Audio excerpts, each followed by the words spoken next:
우리 다 같이 말씀을 봅니다. 사도행전 20장 17절부터 21절까지 17절부터 21절까지 같이 한번 우리 자막을 보시면서 천천히 한번 봉독해 봅니다. 같이 읽습니다. 시작.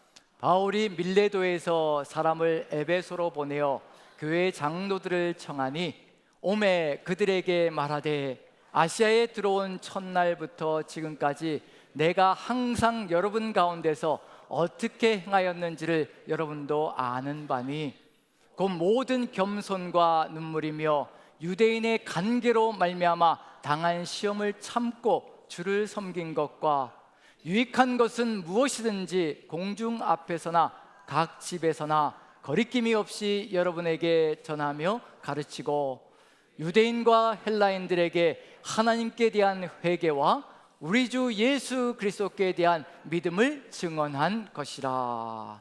아멘. 아멘. 중요한 정점에 들어와 있는 것이 바로 사도행전 20장이기도 합니다. 바울의 1차, 2차, 3차 전도 여정이 끝나고 마지막으로 주어진 이 설교가 이 내용이거든요. 고별 설교라고 합니다. 이제 에베소 성도들, 에베소 장로들 더 이상 만나지 못할 것이라는 절박함을 가지고 마지막으로 쏟아붓는 고별 설교거든요. 그러니 얼마나 중요한 내용이 들어가 있을 것인가, 바울의 무엇이 들어가 있을 것인가 이렇게 생각해 볼 수가 있는데요. 그리고 21장부터는 이제 예루살렘에서 로마까지 가는 여정, 다른 내용들이 이제 바울의 후반기의 사역이 이제 그 안에 들어가 있습니다. 1, 2, 3차 전도 여행은 여기서 이제 마감이 되어지는 겁니다. 그 마감선에서 마지막으로 이 고별 설교를 하고 있거든요. 그래서 저는 이 고별 설교를 읽으면서 어떤 마음이 드느냐 하면요, 바울의 심령이 어떤 것인가를 제가 느끼는 것이 뭐냐면 가장 행복한 사람이구나. 바울은 정말 가장 행복한 사람이구나. 그리고 이 속에서 여러분들은 어떤 걸 느낄지 모르겠지만 가장 행복한 사람이 그 행복으로 초대하고 있다는 느낌이 듭니다. 여기 내용 속에 뭐 별로 그렇게 행복한 게 느껴지지 않는데 무슨 가장 행복한 사람이냐? 근데 제가 읽기에는 바울이 가장 행복한 사람이며 그 행복으로 성도들을 초대하고 있다는 것, 이 행복을 지키고 가꾸며 나아갈 수 있는 그 길로 성도들을 초대하고 있다는 그런 느낌이 듭니다. 우리가 행복의 기준이 무엇인가를 생각하면 상당히 다를 수가 있거든요. 우리 행복의 기준은 뭘까요? 우리 행복의 기준, 물질, 성공, 건강, 그리고 자녀들이 잘 되는 것, 그리고 내 직장에서 성공하는 것, 그리고 또 내 사업이 잘 되는 것, 이 모든 것들이 어쩌면 우리에게 행복의 기준이 될 수도 있습니다. 우리의 삶의 여정, 세상은 그게 이제 행복이라고 얘기를 하는 거죠. 그리고 실제로 정말 그런 일들이 세상 속에서 많이 벌어지고 있고 우리에게도 또 그런 마음이 들어올 때가 참 많습니다. 가진 것이 얼만큼 있나에 따라서 저 사람 행복하구나, 이제 안심하고 살겠구나, 그런 마음이 들 때가 있거든요. 그게 정말 행복의 기준일까라는 것을 생각해 본다면 다시 한 번 더 되짚어 봐야 될 내용이 있을 것이라 생각되어집니다. 한번 우리나라를 살펴본다면요, 정말 잘 사는 나라가 되었습니다. 어떤 얘기까지 나오냐면 이 반만년 역사, 한반도 5,000년의 역사 속에서 가장 부유하고 가장 풍성한 시대를 살고 있다라고 얘기하고 있거든요. 각종 매스컴에서 그렇게 얘기하고 있고 우리도 그렇게 살아가고 있는 중이거든요. 정말 부족한 것이 없이 먹고 마시면서 살아가고 있는 중입니다. 그 정도로 아주 대단한 나라가 되었다는 얘기거든요. 심지어는 통계적으로 볼 때, 우리나라를 볼 때요, 어느 정도인가 우리가 지도력, 정치력, 그 다음에 또 경제력, 그 다음에 동맹관계, 거기에 덧붙여서 국방력, 이런 것들을 다 종합해가지고 종합지수를 만들어 국력을 만들거든요. 국력을 평가합니다. 이 모든 종합지수를 내서 국력을 평가하는데 우리 대한민국이 무려 세계 6위가 되었습니다. 대단한 거죠. 이 한반도, 그것도 반쪽짜리가 나 있잖아요. 반쪽이 나 있는 이 한반도에서 이 작은 땅덩어리, 자원도 없는 나라에서, 그리고 세계 6위가 되어 있다는 거, 일본도 우리 1위 뒤로 쳐졌습니다. 그 정도로 지금 앞서가고 있는 나라가 되었다는 얘기거든요. 그런데 정말 행복한가? 부족함이 없는데 행복한가? 행복지수를 따져봤습니다. OECD 국가 38개 국가 중에서 33위를 했습니다. 꽁지가 되면 안 되니까 33위를 했습니다. 국력은 세계 6위인데 행복지수는 33위로 아주 뒤로 쳐져 있습니다. 이게 무슨 얘기일까요? 자살률은 세계 1위이고 노인 빈곤율도 세계 1위이고 잘 산다고 하는데 이런 어려움들이, 경쟁은 치열해서 정말 말 그대로 심리적인 불안감 가운데 거하는 것이 우리의 모습이거든요. 세상적인 기준으로 보면 부족함이 없고 모자람이 없는데, 먹을 것도 마실 것도 누리고 있는 것도 부족함이 없는데 행복이라는 것을 따지면 정말 부족하기 이를 데가 없습니다. 텅 빈 강령같이 살아가고 있는 것이 우리의 모습일 수가 있습니다. 거기에 비해서 바울의 이야기를 한번 보시죠. 어떤 마음을 가지고 살아가고 있는가? 제가 왜 바울을 가장 행복한 사람이라고 이야기할 수밖에 없는가? 저도 본받고 싶어서 그렇고요, 그렇게 따라가고 싶은 마음이 간절하기 때문에 그렇습니다. 고별 설교를 하고 있다는 얘기는 뭐냐면요, 이와 같은 길이 바로 우리 그리스도인들의 길이라는 것을 선포하고 있는 것과도 같은 얘기입니다. 오늘 본문을 한번 같이 보여주시죠. 다시 한번 보면서 나누도록 하겠습니다. 본문을 다시 한번 보여주시면요, 자, 18절을 보면요, 제가 한번 읽어봅니다.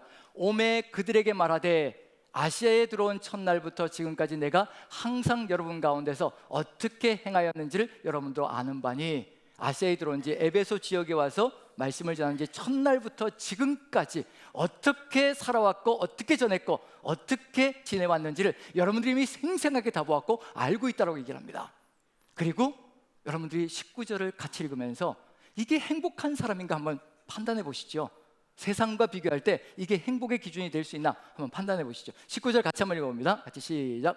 곧 모든 겸손과 눈물이며 유대인의 간계로 말미암아 당한 시험을 참고 주를 섬긴 것과. 자, 이게 가장 행복한 사람의 모습 같으신가요? 겸손은요, 낮아지는 겁니다. 가장 낮아지는 겁니다. 철저하게 낮아지는 겁니다. 누가 뭐라 하든 예수 그리스도의 그 십자가를 마음에 새기고요, 가장 낮아져서 바로 당신들이 내 위에 있습니다라고 고백하며 섬기고 나가는 삶이거든요. 누가 무시해도, 누가 원망을 하고, 누가 조롱하여도 거기에 대해서 일절 대꾸하지 않고 그저 낮아져 섬기는 그 삶을 잃지 않고 끝까지 예수 그리스도의 십자가의 그 길을 걸어가는 삶을 이야기하고 있는 중입니다. 그렇게 낮아져 겸손하게 섬기며 눈물을 쏟고 간절함과 애절함으로 한 사람이라도 더 주께로 이끌기 위해서 눈물을 쏟으며, 또 탄식과 절망 속에서, 고통 속에서 또 눈물을 흘리며 그 눈물이 가득 찼다라고 그 여정을 이야기하고 있습니다. 그리고 유대인의 관계로 말미암아 시험을 참고 주를 섬긴 것, 그 모든 시련들과 시험들, 고통들, 매 맞고, 그리고 돌에 맞고, 그리고 채찍에 맞고, 이 모든 시련들, 관계들, 시험들은요, 자신의 삶에 다 들어온 거거든요. 그것을 참고 인내하며 걸어왔다는 겁니다. 여러분들 생각에는 행복의 기준에 도달할 수 있을까요? 그런데 중요한 것은 20절, 21절입니다. 이렇게 고백하고 있거든요. 같이 한번 읽어볼까요? 같이 시작. 유익한 것은 무엇이든지 공중 앞에서나 각 집에서나 거리낌이 없이 여러분에게 전하여 가르치고 유대인과 헬라인들에게 하나님께 대한 회개와 우리 주 예수 그리스도께 대한 믿음을 증언한 것이라. 유익한 것은 무엇이든지 거리낌 없이 전했다고 얘기하면 그 유익한 것의 최고가 무엇인가? 두 가지를 얘기하고 있는데요, 이 두 가지는 한 가지로 종합되어집니다. 우리 안에도 이것이 가득 들어차 있다면요, 우린 가장 행복한 사람들입니다. 유익한 것, 세상에 가장 유익한 것이 무엇일까? 하나님께 대한 회개를 전했다고 얘기합니다. 우리의 삶은 절대로 세상 속에서 살아가는 삶이 아니라 하나님께로 돌이켜야 한다. 하나님께로 돌이켜야 아무것도 가지지 않아도 모든 것을 가진 자의 삶을 살아간다. 그게 회개라는 겁니다. 하나님께로 돌이키는 겁니다. 오직 하나님만 바라볼 것이며 오직 하나님만이 나의 주가 될 것이며 오직 하나님만 나의 모든 것 되게 할 것이라는 우리 찬양대의 그 고백이 이 속에 들어가 있는 겁니다. 그래서 바울이 행복하다는 겁니다. 무엇을 붙잡아야 되는지, 무엇을 놓아야 되는지를 정확하게 알고 살아갔던 삶이 바로 바울의 삶이었다는 겁니다. 우리가 이 세상 것을 얼마나 많이 거머쥐려고 애를 씁니까? 그런데 이 세상 것을 거머쥐려고 애를 쓸수록 주님과는 멀어지는 것이 너무도 안타깝다는 얘기거든요. 바울은 무엇을 하고 있는 중인가? 오직 하나님께로 돌이키는 겁니다. 하나님만이 나의 모든 것 되신다. 하나님만이 나의 능력이 되신다. 그리고 하나님께로 돌이키고, 그 하나님께로 돌이키는 그 회개는요, 무엇이라고 고백하느냐? 우리 주 예수 그리스도께 대한 믿음이라고, 확신이라고 얘기하고 있는 중입니다. 하나님께로 돌이킬 때 우리 안에 가득히 들어차는 게 한 가지 있는데, 주 예수 그리스도에 대한 믿음이 우리 안에 가득 들어찹니다. 우리가 불안하고 두려운 이유, 제가 제 삶을 돌아볼 때요, 불안하고 두려운 이유가 있습니다. 제 고백을 그대로 빌리자면요, 예수 그리스도를 믿지 못하기 때문에 두렵습니다. 무섭습니다. 한치 앞을 내다볼 수 없는 상황이 무서운 것이 아니라요, 내가 지금 현재 예수 그리스도를 정말 철저하게 신뢰하고 있는가 아닌가. 주님이 앞길을 인도해 가시거든요. 성령께서 앞길을 인도해 가실 겁니다. 그 성령께서 앞길에 무엇이 있는지 다 아시거든요. 근데 그것을 내가 하나님께 온전하게 맡기지 못하는 믿음 없음이 저의 불안과 두려움의 원인이었다는 것을 절실하게 깨닫습니다. 바울은 그것을 전했다고 합니다. 하나님께로 돌이켜야 하며, 그 하나님께로 돌이키는 것은 우리 주 예수 그리스도에 대한 믿음으로 확고하게 우리 가슴에 세우고 그 믿음으로 살아가는 것, 그것을 평생을 지금 전하고 있는 중입니다. 에베소에서 시작부터 끝까지 이것만 증거하고 있는 중입니다. 오직 예수 그리스도가 우리의 삶의 길이라. 그래서 바울의 삶을 보면요, 내가 모든 것을 배설물로 여긴다. 그 이유는 뭐냐면 예수 그리스도를 얻고 그 예수 그리스도 안에서 발견되려고 내가 모든 것을 배설물로 여긴다. 아무것도 아니라는 겁니다. 모든 것은 배설물이고 오직 예수 그리스도를 얻는 것이 최고이고, 그 예수 그리스도를 붙잡고 예수 그리스도 안에 발견되는 것이 나의 최고의 삶이라, 이것이 내 삶이라, 그런 고백이 있었거든요. 예수 그리스도 안에서 발견되어진다. 그건 무슨 얘기일까요? 예수 그리스도 안에 있는 자신만 있다는 것을 사람들이 보게 만들기를 원하는 것, 그게 바울의 삶이었다는 겁니다. 오직 한 분, 예수 그리스도만이 자신의 모든 것이라는 것을 고백하며 나아가는 것. 그래서 자랑할 것이 있을지라도 그 모든 것들을 배설물로 여기고 오직 하나님만, 예수 그리스도만 자신의 모든 것으로 취하는 존재가, 얻는 존재가 바로 바울이었다는 것을 그대로 고백하고 있는 중입니다. 자, 여러분들이 한번 물어보죠. 여쭤봅니다. 세상 속에서 모든 것을 가지고 부귀영화 가지고 누리고 있고, 그런데 예수님이 없습니다. 그런 존재들하고 정말 많은 것을 누리며 살아갑니다. 부족함이 없습니다. 사람들이 보기에 부러워하는 그런 삶을 살아갑니다. 그런데 속은 비어 있습니다. 주인이 없습니다. 하나님이 없고 예수님이 없습니다. 그 삶과 아무것도 가진 것이 없으나 나는 예수 그리스도 안에 있노라. 예수 그리스도가 나의 모든 것이시라. 주님이 나의 모든 것이라고 고백하는 이 사람과 어느 쪽이 더 행복한 사람일까요? 어느 쪽이 더 행복한 사람일까요? 기준이 다르기 때문에, 행복의 판단 기준이 다르기 때문에 기준이 달라져서 행복한 사람의 판단 기준이 사라져버리는 겁니다.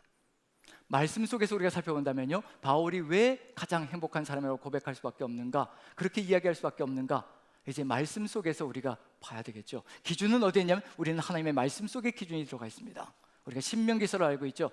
요시야 왕이 성전에서 율법책을 발견하고 그 율법책대로 개혁을 일으켰다고 얘기합니다. 그 율법책이 무엇인가 곰곰이 되짚어보면 신명기서였을 것이라고 추정되어집니다. 왜냐하면 요시야 왕이 개혁한 내용들을 보면요, 따라한 것을 보면 신명기에 적혀있는 내용들을 가지고 철저하게 개혁한 것을 느껴볼 수가 있거든요. 그래서 신명기서를 발견했을 것이라, 그리고 그곳을 향하여서 가장 행복한 삶으로 나아가는 삶을 열어간 것이 요시야 왕의 삶이라 생각되어집니다. 한번 신명기서를 보면요, 무엇이 행복의 기준인가 분명히 보여주고 있는데요.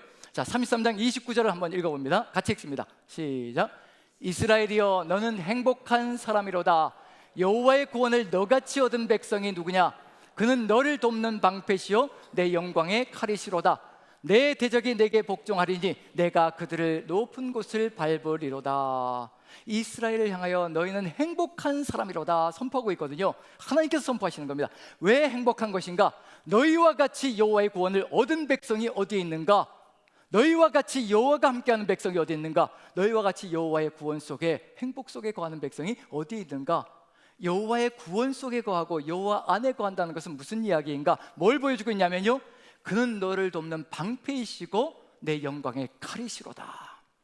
하나님이 우리의 방패라고 이야기하고 있고요, 우리의 칼이라고 이야기하고 있습니다. 방패가 무엇이든가요?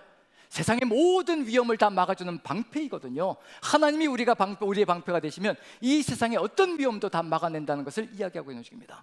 하나님이 우리의 방패가 되신다는 겁니다. 위험도 어려움도 고통도 환난도 역경도 이런 것이 다가올 때 두려워하지 말라는 겁니다. 내가 너희의 방패라는 겁니다. 다 막겠다는 겁니다. 환난이 없다고 약속하지 않으십니다. 고통이 없다고 얘기하지 않으십니다. 질병이 없을 것이라고 약속해 주지 않으십니다. 수많은 환난과 역경이 우리의 삶을 엄습해 들어올 겁니다. 그런데 하나님께서 우리의 방패가 되어주신다는 것, 방패가 되시는 그 하나님이 우리의 모든 것이 되어준다면 이 모든 것을 막아주시는 역사가 있을 것이라는 것. 세상의 공격이 얼마나 거세든가요? 그런데 하나님께서 영광의 칼이 되어주신다고 하십니다.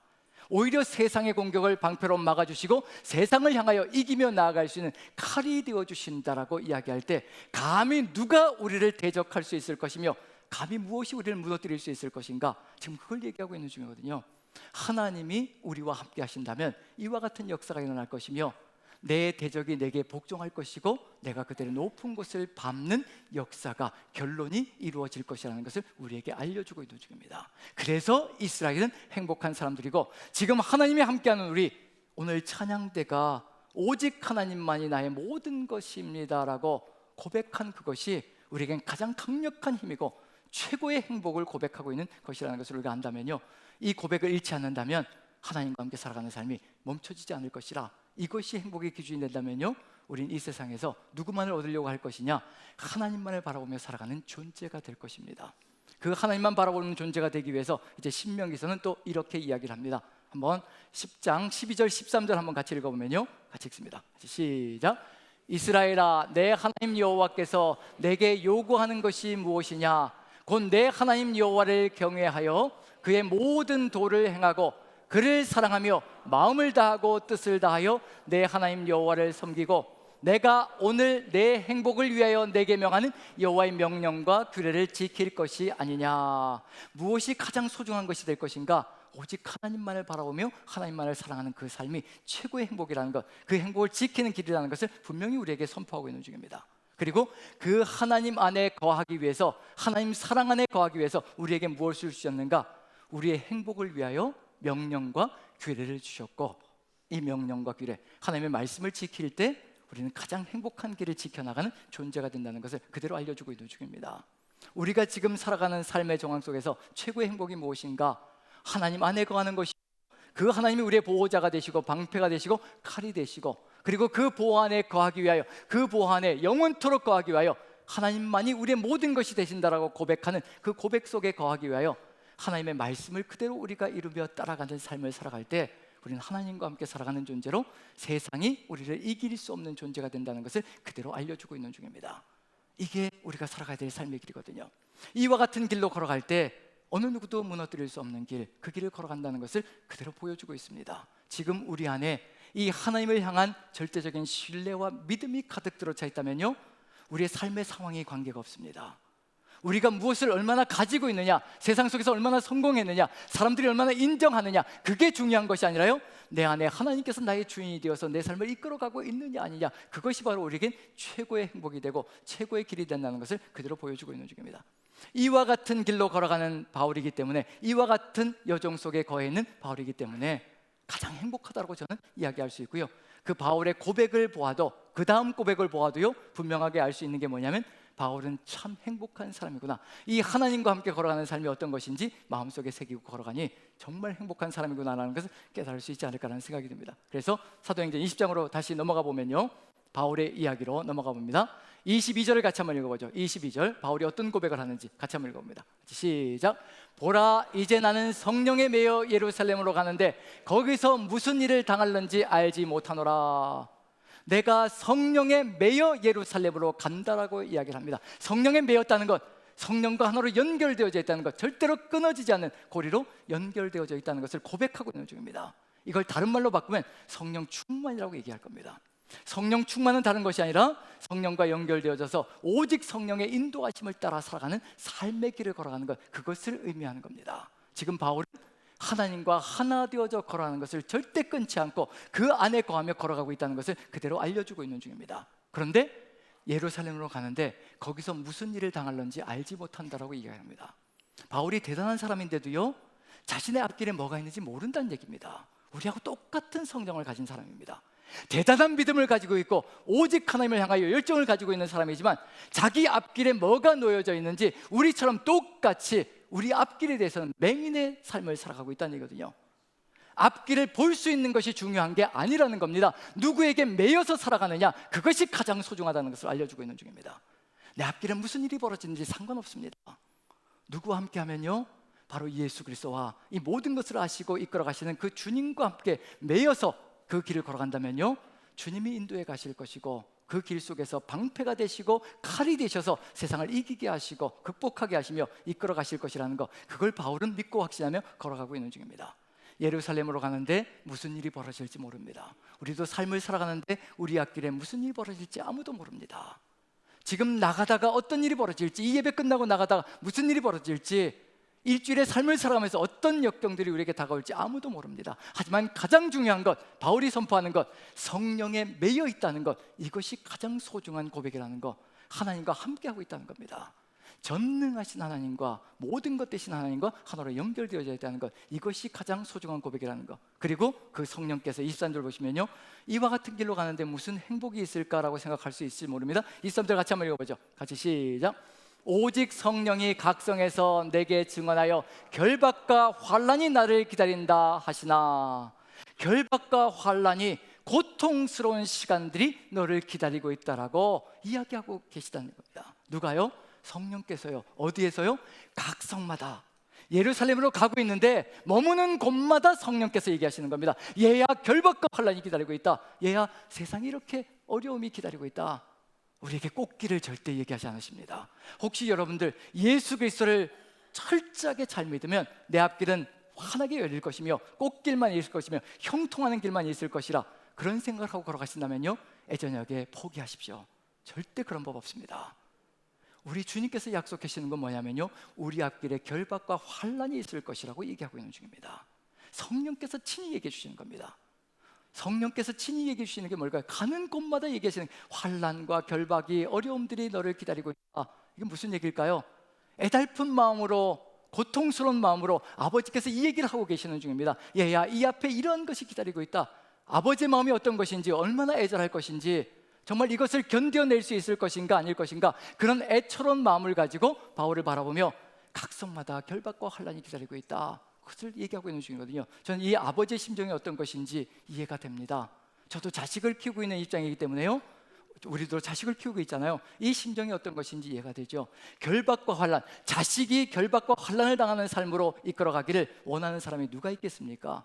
저도 이 심정, 아버지의 심정이 느껴지는 것이 어떤 마음이냐면, 자식을 둘을 낳아서 키우다 보니까요, 딸을 낳고 아들을 낳고 키우다 보니까 어떤 마음이 처음엔 들어왔느냐면요, 제가 목회자의 길을 걸어가고 있으니까 둘 중에 하나는, 최소한 둘 중에 하나는 목회자가 되었으면 좋겠다. 그래서 딸이 있고 아들이 있으니까, 그래서 기왕이면 딸보다는 누가요? 아들이 좀 목회자의 길을 걸어갔으면 좋겠다. 그래서 어릴 적부터 어떤 이제 세뇌 교육을 막 시키기 시작했냐면, 목회자의 길이 좋은 거야, 목사가 되는 게 좋은 거야. 제가 그렇게 생각한 이유는 다른 게 아니라요, 제가 직장 생활도 해보고 또 교회 생활도 해보고 목회자의 길도 걸어가보고 이 두 가지를 걸어가면서 정말 세상 속에서 직장 생활하면서 교회 와서 또 신앙생활 하면서 이 두 가지를 정말 완벽하게 해내기가 얼마나 어려운 건지를 가슴절절하게 깨달았거든요.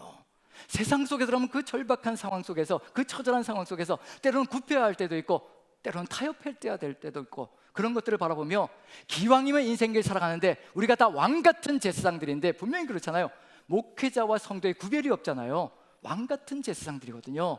그렇다면은 한 가지 목표만 놓고 달려가는 삶이 더 좋지 않겠는가, 그런 생각이 들어서 아들이 이제 목회자의 길을 걸어갔으면 좋겠다라는 생각으로 초등학교 때부터 시작해서 이제 목회자 어떠니, 목사의 길 어떠니, 아빠 보니까 괜찮지 이러면서 이제 세뇌 교육을 별로 안 좋아 보이시나 봐요.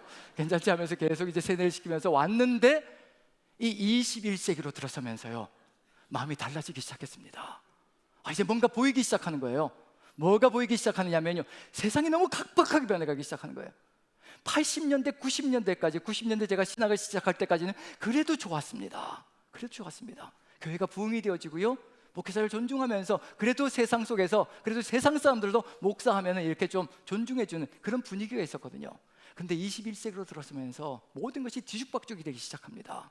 정말 세상이 각박해지기 시작하고 혼돈 가운데 거하며 죄악으로 가득히 들어차서 끊임없는 혼돈이 가득 들어차는 것을 보면서, 이런 세상 속에서 자식이 목회자의 길을 걸어간다면 그 마음속에서 일어나는 수많은 갈등과 고뇌가 어떨 것인가, 그게 느껴지기 시작하는 거예요. 그래서 자식이 철들기 시작하면서부터는요, 10번 얘기했다면 이제 한 번 정도, 1년에 한 번 정도, 이제 초이스가 없으면 목회의 길 어떠니, 이 정도 얘기하면 자식에 비해서 뭐가 나올까요? 단반에 이런 얘기, 너 이런 얘기가 단반에 쏟아져 나옵니다. 자기도 아는 거지요. 또 아빠의 모습을 보니까 정말 목회자의 길을 걸어가면서 이 시대에서 전전긍긍하는 모습을 바라보니까 결코 쉽지 않다는 것을 깨닫는 거지요. 그래서 점점 저도 자식이 그 길을 걷지 않기를 바라는 마음이 제 마음속에 두려움 가운데 있습니다. 왜 저는 성령께서 바울에게 이렇게 말씀하시는지 그게 이해가 됩니다. 앞에 놓여져 있는 것이 얼마나 각박하고 어려운 것인지 하나님은 이미 아신다는 얘기거든요. 어떤 환경들이 다가올 것이며 어떤 역사가 펼쳐질 것인지 이미 아신다는 얘기거든요. 그렇기 때문에 가는 곳마다 성령께서 각 성마다요, 결박과 환난이 기다리고 있다. 얘야, 내가 그게 다 보인다. 네가 견뎌낼 수 있을지, 네가 끝까지 갈 수 있을지 내 마음이 너무도 아프고 힘겹고, 네가 그것을 견뎌내는 그 눈물과 고통의 시간들이 내 마음을 아프게 한다. 이게 우리 아버지의 마음이시거든요. 그런데 바울이 이렇게 대답합니다. 24절 보시면요, 전 이 대답이 무엇이라고 확신하면 가장 행복한 사람의 확신 있는 대답이라고 저는 얘기할 수 있습니다. 24절 같이 한번 읽어보죠. 시작. 내가 달려갈 길과 예수께 받은 사명 곧 하나님의 은혜의 복음을 증언하는 일을 마치려 하면 나의 생명조차 조금도 귀한 것으로 여기지 아니하노라. 이런 선포가 있습니다. 아빠 아버지 걱정 마십시오. 나는 아버지의 은혜를 너무도 강력하게 받았습니다. 아버지의 은혜가 제 안에 가슴 절절하게 넘쳐나고 있습니다. 그 은혜에 비교하면 제 목숨 따위는 아무것도 아닙니다. 아버지께서 영원한 생명으로 나에게 쏟아부어 주셨는데, 그 생명까지 이 죄인 중에 괴수인 나, 죽을 수밖에 없었던 이 멸망의 괴수, 이 괴수를 위해서 그 영원한 생명을 나에게 은혜로 끼쳐주셨는데 이 생명이 무슨 소용이겠습니까? 아버지께서 함께 하시면 이것 아무 상관없습니다. 주님께서 나에게 주신 그 길, 그 소명의 길, 그것이 제 삶의 최고의 길인 줄 알고 주님께서 이끌어 가시는 그 길, 제가 생명을 다하여 생명조차 아깝지 않게 달려갈 것입니다. 이 고백을 하고 있거든요. 누구를 알고 있는 사람인가? 우리 구주 예수 그리스도의 은혜가 얼마나 큰 것인가를 가슴 절절하게 고백하고 있고, 그 하나님과 함께하는 삶은 죽어도 죽는 것이 아니라는 것을 이미 가슴속에 새기고 있는 사람의 고백이라는 겁니다. 이보다 더 행복한 사람이 어디 있겠습니까? 자기가 죽을 자리가 어디인 줄 알고, 그리고 누구와 함께하는 것이 가장 최고의 삶이라는 것을 깨닫고 있는 사람, 이 세상에 최고의 행복이 어디 있는지 알고 있는 사람, 그 사람이 바로 바울이 아닙니까? 자기의 목숨을 어디에 바쳐야 될지 아는 사람, 그 사람처럼 멋있는 사람이었고요, 그 사람처럼 행복한 사람이 없는 겁니다. 우리가 그렇습니다. 우리가 누구를 위해 이 목숨을 가지고 가고 있는가? 우리가 한번 생각해 본다면요, 이것이 얼마나 소중한 것인가, 바울의 이 고백이 얼마나 소중한 것인가를 새삼 가슴 속에 느낄 수 있지 않을까라는 생각이 듭니다. 바울이 쓴 서신서죠. 로마서입니다. 로마서를 썼지요. 그 로마서에 가슴 절절하게 쓰여 있는 게 뭘까요? 바로 예수 그리스도의 은혜라는 겁니다. 값없이 구원을 받았다, 끊임없이 선포합니다. 값없이 우리가 구원을 받았다는 그 고백이 가슴 절절하게 솟구쳐 나오거든요. 그 은혜에 대한 가슴 절절한 그 편지 로마서, 그것도 로마서의 서문, 그 서문 로마서를 읽으면서 그 가슴 깊이 그 고백을 가슴 깊이 똑같이 느낀 사람이 있거든요. 바로 마르틴 루터라는 사람입니다. 바울이 선포한 바울이 보낸 그 편지를 보고 가슴 절절하게 하나님의 은혜가 무엇인지를 그대로 깨달은 사람이 마르틴 루터인데, 그 마르틴 루터가 어떤 사람인가, 어떻게 고백했는가, 그 로마서 주석 서문에 이렇게 써놨습니다. 로마서를 읽고 난 다음에 깨달은 다음에 이렇게 선포했습니다. 아마 바울과 같은 심령이 아닌가라는 생각이 듭니다. 같이 한번 읽어보겠습니다. 자, 보시면 제가 한번 읽어보죠. 자, 천천히 한번 읽을 텐데요, 어떤 내용이 들어가 있는지, 어떤 고백이 들어가 있는지 한번 살펴보시죠. 믿음은 하나님의 은혜에 대한 살아있고 흔들림 없는 신뢰이자 신앙인데, 그것이 너무도 확고하기 때문에 사람은 믿음을 인하여 1000번이라도 죽을 수 있다. 이런 유의 하나님의 은혜에 대한 신뢰, 이런 유의 하나님의 은혜에 대한 지식은 우리를 기쁘고 활기차게 만들며 하나님 및 인류와의 관계에서 열심을 내도록 만든다. 그러므로 믿음의 사람은 무엇에 내몰려서가 아니라 자발적으로 기쁘게 모든 사람들에게 선행을 하고 모든 사람을 섬기며 자기에게 그런 은혜를 보여주었던 하나님의 사랑과 영광을 위하여 온갖 종류의 공경을 겪고자 한다. 이렇게 고백했습니다. 몇 개의 생명이요? 내가 믿음을 인하여, 이 은혜로 인하여 1000번이라도 죽을 수 있다라고 마르틴 루터가 고백했습니다. 바울은 어느 정도였을까요? 로마서를 읽고 이 정도로 1000번이라도 내 목숨을 주신다면 그 1000번을 다 하나님께 드려도 아깝지 않다.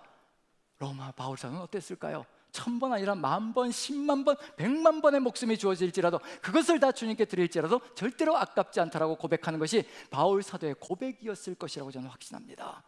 지금 우리 안에 하나님을 향한 이 사랑과 열정이 가득히 차 있다면요, 우리 이 세상에 결박과 환란이 기다리고 있어도 아무 상관없습니다.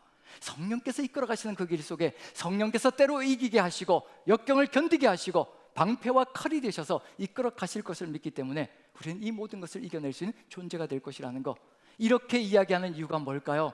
이제 무엇이 기다리고 있기 때문이냐면, 이제 교회 안에도 바울이 걸어가는 그 길과 똑같은 것이 기다리고 있다는 것을 알기 때문에 그렇습니다. 고별 설교를 하는 이유는 뭐냐면요, 교회를 준비시키고 예비시켜서 자신이 걸어가는 그 길을 함께 걸어가게 하기 위한 의도가 들어가 있습니다.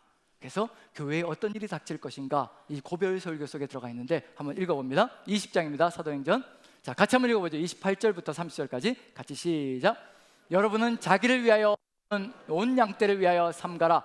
성령이 그들 가운데 여러분을 감독자로 삼고 하나님이 자기 피로 사신 교회를 보살피게 하셨느니라. 내가 떠난 후에 사나운 이리가 여러분에게 들어와서 그 양떼를 아끼지 아니하며 또한 여러분 중에서도 제자들을 끌어 자기를 따르게 하려고 어그러진 말을 하는 사람들이 일어날 줄을 내가 아노라. 교회 안에도 똑같은 일이 벌어질 거라는 겁니다. 바울의 앞에 결박과 환난이 기다리고 있다면요, 성령의 인도하심을 따라 소명을 감당하는 교회에도, 하나님이 자기 피로 사신 교회 안에도 바로 무엇이 벌어질 것인가? 사나운 이리가 공격을 퍼부을 것이라는 얘기예요. 외부에서 공격이 들어올 것이고요, 내부에서 변절과 타락으로 어그러진 말을 하는 사람들이 일어날 것이라는 것을 그대로 알려주고 있는 중입니다.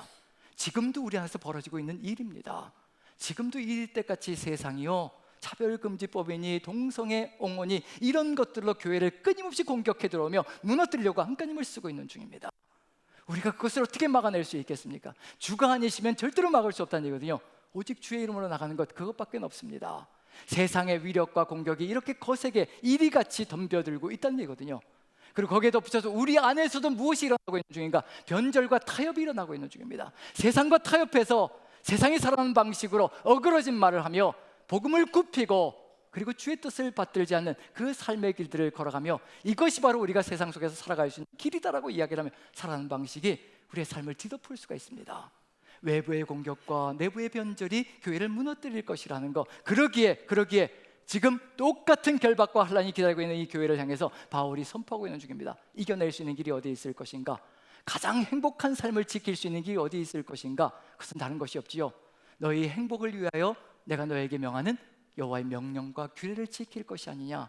하나님 사랑 안에 거하는 법을 가르쳐 주는 겁니다. 동일할 겁니다. 바울이 마지막으로 선포하는 것, 우리가 지켜내야 될 하나님 사랑 안에 거하는 그 길, 그것이 우리가 살아가는 삶의 길이 될 겁니다. 마지막으로 한번 살펴봅니다.